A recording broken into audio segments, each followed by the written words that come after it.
So I've been at this self-realization thing for quite some time. And while your identity fluctuates and distills over time, you gotta start somewhere to know that. It's sad to see so many people struggle with figuring out their personal identity. I don't think anyone should feel defeated after attempts to express themselves or feel so confused that they assume an easy, widely recognized persona because they have given up. And I especially don't think that you should feel guilt or be labeled as narcissistic or egotistical for your persistent pursuit in your identity. I'd say since middle school on, I've been borderline obsessed with defining myself, because for a long time I was really all that I had. So I liked to make use at that time by trying to figure out who I was. And it always starts out right with your favorite things, writing down what you like and making those lists. And I would even go as far to make profiles of myself every couple of years, It was rewarding to know that I had definition. It was interesting to me, just like anything can be interesting if it's about yourself, right? That may sound narcissistic, but this is the study of self. It's just as important as any other spiritual endeavor, I think. Finding out who I was and defining who I was at different points in my life gave me confidence and stature in the world. To discover yourself is to make the world feel solid and welcoming and smaller. It makes things more manageable. I don't think anyone should fret or feel discouraged or have a hard time, I guess, with basic things like what you should wear, what literature you should be reading, or how to make the interior decoration of your home, feel like you. To know oneself is to make a home within oneself. And I've been, over the past couple of years, over the development of this channel, I've been dissecting the journey of self-discovery in many ways, whether it's through appearance, creating a theatrical persona, how you navigate the world, how you are to seduce another person. And more recently, I've been interested in how objects and beauty affect us and what they say about us and what we find beautiful says about us. Finding your personal identity is a great joy, and it doesn't have to be an egotistical one. It's a spiritual one. And to quote Roger Scruton yet again, because I finally finished his book, Beauty, A Short Introduction, he says, showing consideration for your outward appearance and its effect on others is a representation of self-consciousness and consciousness of our place in the world, and it is a matter of taking life seriously. I really like that last part, that self-discovery is something integral to the human experience. It isn't just having a career or procreating, but to know oneself is just as important as any other journey. And so since that book is about beauty, I guess the first step towards self-discovery seems naturally to go towards beauty, what we find beautiful. So I'll start off with a little story about that when it comes to me. Whenever I was in college, there were few experiences that moved me or left a lasting impact on me, but this was one of them. I had a teacher, I don't even remember what the class was, but one of the first assignments that she gave us was to go out. I was living in Los Angeles at the time, living in downtown, and she said to go out and pick a tree and to describe that tree, and that was the assignment. Just a short little paragraph of this tree that we liked and just to describe it. I chose to pick, I think it was a Callery pear tree. It's of meager height. It has a very round crown, and the leaves particularly interested me. They're a dark green, kind of waxy, almost succulent looking, and the edges of the leaves were kind of curly, and the bark too looked, I think I described it like a bar of dark chocolate, the way that the bark was segmented. They didn't look like scales, they were like little keyboard chips or something, like the way that they were all sectioned off from one another like hexagons. And the bark was very dark and almost luxurious in the darkness. And so I wrote all of those things and I submitted my paper, and whenever we got the paper back, instead of the tree or it, she substituted me or I am, I have. And so this was the first time that I came into contact with this idea that what attracts us, what we find beautiful, is a reflection of us. This was a fantastic, very simple, almost like childlike way to do it. And I would more recently bring this concept back into my life and would translate it to you guys now. What we find beautiful, what we are attracted to, is in deep relation with our self-image and our ideals. So I should really say that the beginning of this journey is not necessarily through beauty, but it's just through consciousness, and consciousness of how you compare to others and how you just see, paying attention, seeing yourself in other things. Again, I don't want to be misconstrued like you have to be vain. I don't think you should be vain, but you definitely have to, if you want to figure out your personal identity, you definitely need to spend quite a bit of time thinking about what you like and what you don't like, and you have to see a portion of yourself out there in the world, in your surroundings. Where are you out there? Where do you see your reflection? You know, why is a certain word your favorite word? Why does this lamp feel like you? Why does this color make you feel calm and content in your body? What memories do you comb over again, over and over? Why do you resonate with some things and why do other things repulse you? And the why of those questions is the key word. It isn't just liking something, it's why you like something. And I'll discuss this more in depth later, but you have to look at trees, at ideas, at objects as a personal inquiry. Your surroundings should provoke introspection time and time again. I used to go to Bible camp whenever I was younger, and I'm not Christian by any means, but I found the experiences enlightening. I had a really great time there. And so you spend all your day doing these activities, and let's say it was archery or even a game like Manhunt. It was standard for the counselors to encourage us to relate it back to God, our relationship with God, back to Bible stories and morals. We sat in a circle and they asked us what this activity taught us about God. And I think that this is a great method that we can appropriate for use in this video. Instead of God, the time after your activity, or let's say a skill that you learn, is a period of introspection, or even while you're doing it.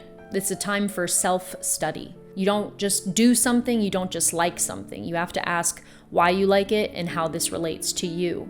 Why did you choose to participate in an activity? Why did you like it or dislike it?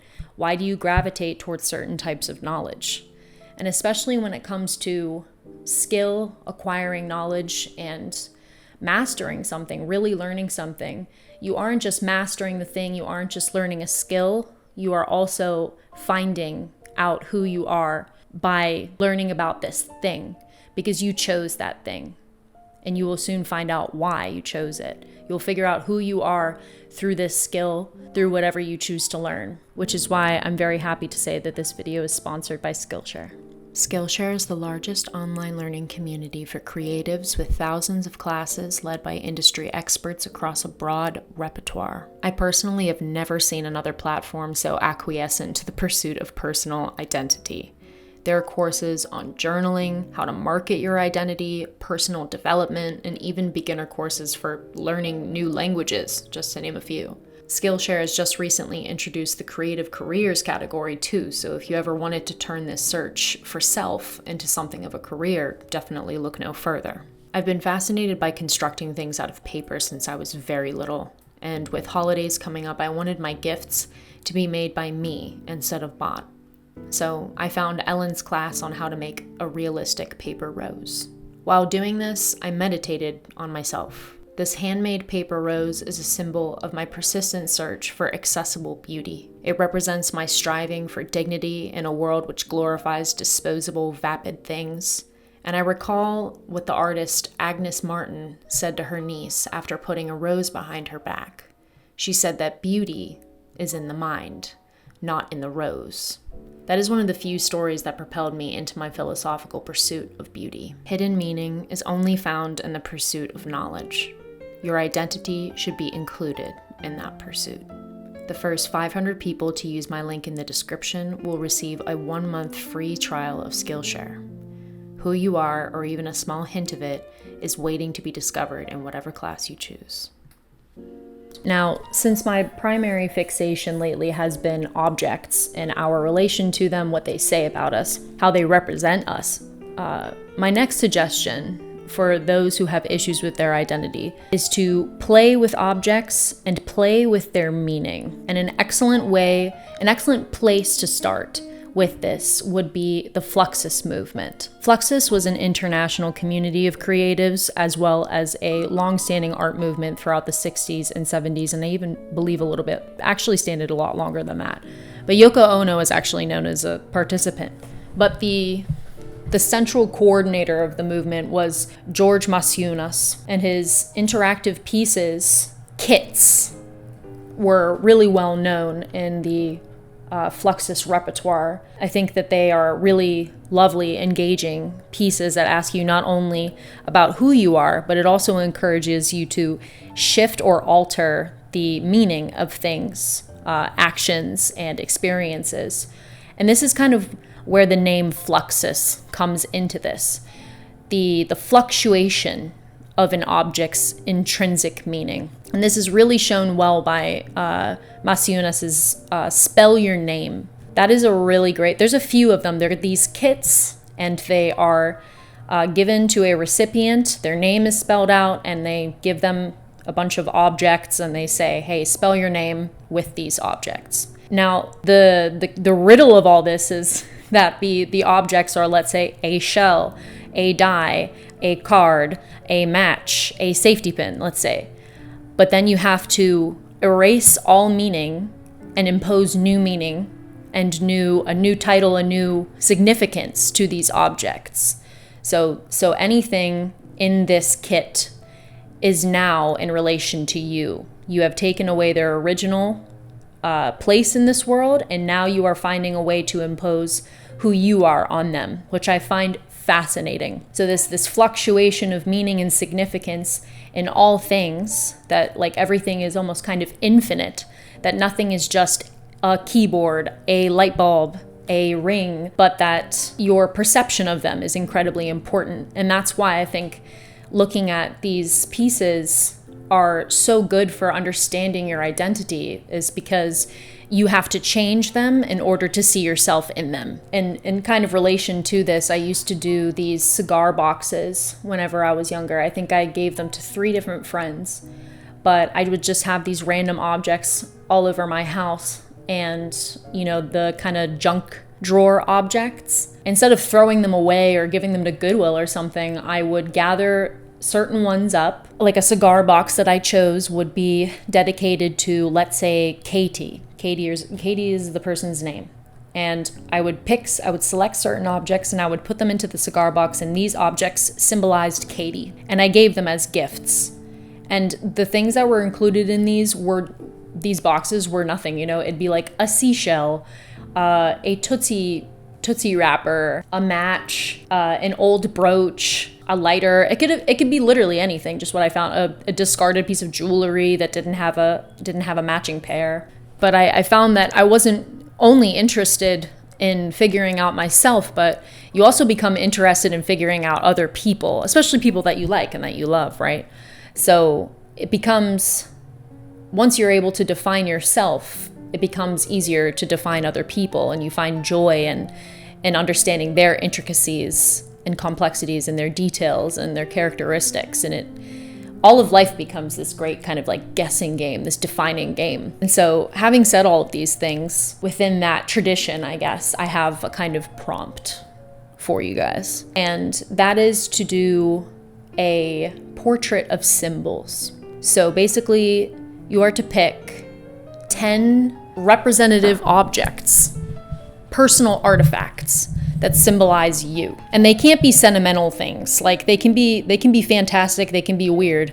You know, it can be like a chandelier, it can be a gun, it can be a guitar pick, but like it can't be like my mother's locket, this little like knickknack, you know, that was passed down from my grandfather. He was a veteran, he kept it with him. Like it can't be that kind of thing. Try to think a little bit more in terms of symbols than just past memories. But basically these 10 objects, like if you, let's say a museum, which I really love using this idea of the museum and putting things on display, but if there was an exhibition and it was exhibition of X, you are X, and somebody walks into the room that has the exhibition and these 10 objects were in there, what would they be? And I would love for you guys to, in the comments, actually tell me what your objects would be and why. Don't just write the object. Tell me actually why they are pertinent to you. And I will give you examples from my own list. So I have 10 things, but I'm not going to talk about all of them. But like one of those on the list is a diamond. Another is a blue lacquer bowl. Another is an egg, a fountain pen, black earth, tall grass, you know, like it can be really fantastical. It doesn't have to be like literal, but something to symbolize you. I would choose the diamond because I think a diamond is a spectacle. I find myself to be a spectacle, a visual spectacle to people. And the idea that a diamond in the rough and that it needs a human touch in order to, and craftsmanship in order to make it into a diamond that we see as valuable. I think that's interesting. And that's definitely that dichotomy of organic and artificial that's a constant in my life. And I think about it all the time. It's two sides of the coin of me. When it comes to the blue lacquer bowl, that's craftsmanship as well and dignity. And blue lacquer, I should say, is a technique that isn't done in lacquer anymore. And it's said to have died with Eileen Gray. She's one of the designers of the modernist movement, little known, but also extremely influential in that movement. Arguably one of the most influential designers of the modernist movement, though she was a woman. So she learned that technique, and she actually did lacquer screens with blue lacquer. And it was said that the tradition died when she died because she did not tell anybody what the technique was. So I love that idea of esoteric knowledge, and that's my search for esoteric knowledge. A reliquary with my lover's hair, I think, is another one. The idea that you can almost like eroticize a piece of somebody rather than the whole, and to fixate on details like that as perhaps a representation of my worst qualities, you know, like that I have to almost like take somebody out of the human realm in order to love them. Oh, I don't know. Probably. These things, watch out. Like some of these things will say more about you than maybe you're even comfortable with. So keep that in mind. Self-discovery isn't always a super fun time. It's actually, there's a lot of pitfalls there too. But yeah, these objects, you don't include them. They don't pop up to the surface of your head for no reason. There's a reason why, and you need to figure out why. You need to sit there for a while. If you can't quite pin it down, you need to know. You need to backtrack into your mind and to see why that thing was important to you, why you thought of it. Why? All of this is a practice in defining. Defining is about the why, and you need to ask why for a very specific reason, and that is because asking why, saying I like something and I like it because of this, is anchoring what you like into your personality. If you just like something, then it just comes and goes with the wind, and you're going to be very easily swayed by other people, and it's probably the reason why a lot of people have issues. Oh, I feel like this one day and this one day, and it's like TikTok and Instagram, and things are just going and going, and like trends are coming and going, and it's like, well, it can't just be like a purely surface level thing.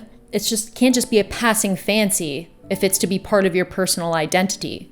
Even if we are changing, it's got to be something you like for quite some time, because it's got to like evolve into who you are. So you say, I like this, and why. because it solidifies it into a foundation of who you are. You have to ask why. It's not enough to say that you just like something. You need to exercise introspection regularly. Exercise it like a muscle. The haziness of your identity will lift the more you do things like this, and the distinctions will be starker. Like I said, as a final thought, please stay away. Try to stay away from Instagram. Honestly, I'm getting sick of it myself. Like, I love Instagram for inspiration, but man, it is just like an overload of too many thoughts, too many aesthetics, and you gotta narrow things down. You know, it's really hard to hear the sound of your heartbeat in the middle of a crowd, you know, just keep the circle small. Keep things quiet around you. But yeah, hopefully that's a really good start for you guys. I have other videos on aesthetics and finding your aesthetic, but I think that this is, I guess, a more revised, maybe more practical way to go about this, a more applied way to go about it, than just like recognizing other people that have good aesthetics, which is what I think I've done in the past. But I think this being able to see yourself out in the world and not being like dissociating from your surroundings all the time is a good way to start. You should be looking for yourself everywhere, and also recognizing what isn't you all the time. That's all I have to say for this week. Again, don't forget to comment and leave your 10 symbols, your portrait of symbols. Don't forget to tell me why, if you choose to do it. Please do not forget to like and subscribe as always, and I will see you guys next week. Bye.